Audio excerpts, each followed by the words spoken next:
sounded optimistic and friendly in remarks at the start and conclusion of 2 hours of White House discussions. Their talk centered on the world economy, Mideast oil, Soviet expansionism, and the policies of the two countries in Latin America and Africa. Presumably, their discussions tonight were in a lighter vein.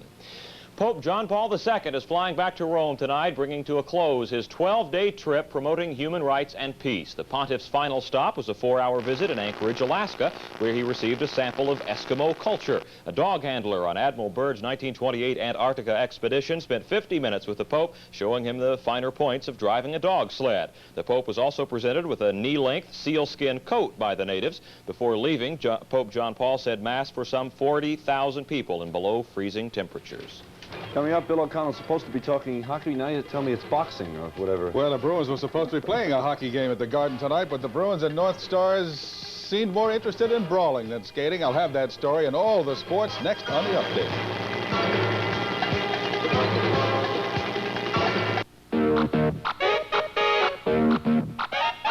Bonjour. Action. Available at Filene's. Lincoln Mercury Division announces the 10% cash savings plan. Starting now, you can get a check for 10% of the base vehicle sticker price on every new 81 Capri and Zephyr, Cougar and Cougar XR7, Lincoln and selected models of Mark 6. The 10% cash savings plan direct from Lincoln Mercury. We're making it easier to buy a new car.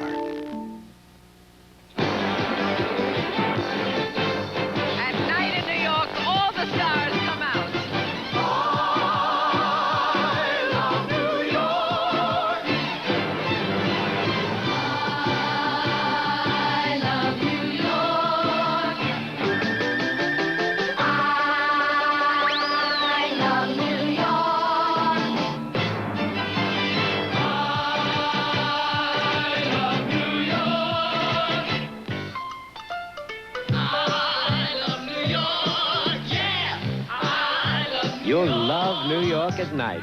Come and have a dazzling time. 32 star-studded package tours make it easy for you.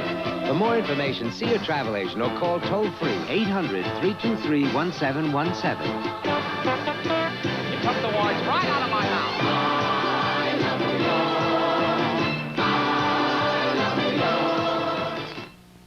Wang, a leader in word processing and business computers, is making the world more productive by making it in Massachusetts. Make it in Massachusetts.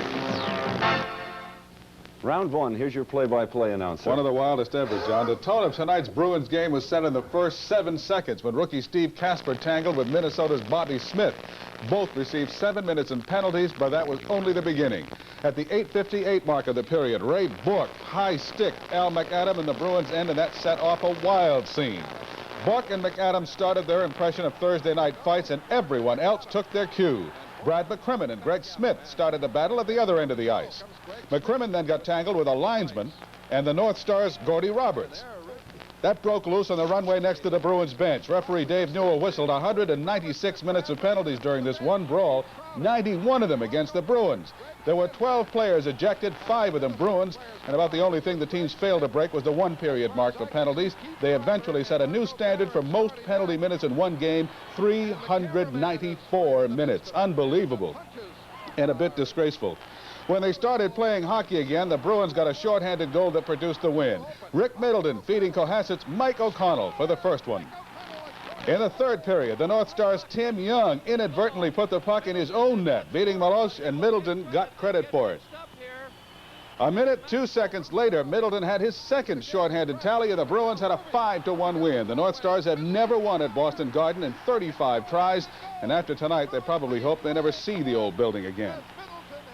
Elsewhere, Montreal shut out Colorado 6-0. Pittsburgh beat Washington 7-5. Vancouver's leading LA 3-0 in the first period.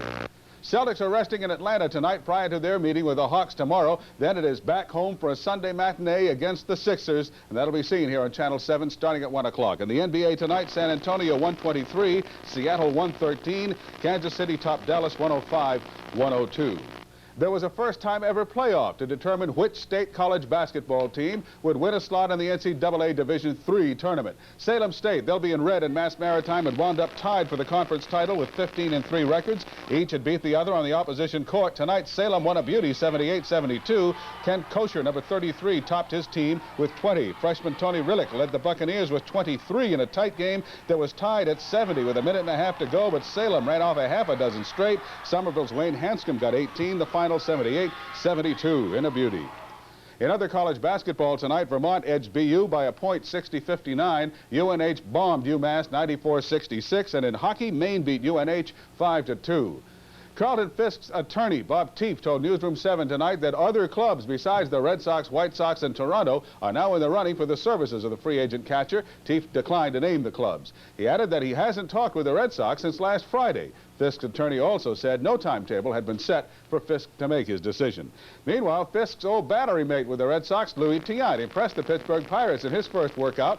Pittsburgh manager Chuck Tanner said Tiant appeared to be in excellent shape. The former Sox standout signed earlier this week with the Pirates farm team in Portland and is getting a look-see with the Major League club. Tom Watson has the first-round lead at the Bay Hill Golf Classic in Orlando. Watson had a 64. Former Mass Amateur champ Bruce Douglas in opening round 71. On the LPGA, Marlene Floyd and Sandra Palmer share the first-round lead in California with 3 under 70s. On March 10, the good people of Salem, New Hampshire will decide perhaps the future of the Boston Bruins, maybe the Celtics, and of course their own community when they vote to either accept or reject greyhound racing for the town. If the vote is yes, then the other requirement for Delaware North to go ahead with the construction of a sports complex on the site of the former Rockingham Park, a tax break from the state, is expected to follow. We'll have more and talk with some of the folks from Salem tomorrow on Newsroom 7. It's a good idea to bring us up to date on that one. It's an important sports question, right? Finally tonight, if you, like me, are tired of all the rain and gloom, Newsroom 7's Charlene Mitchell has some cheering ideas for us.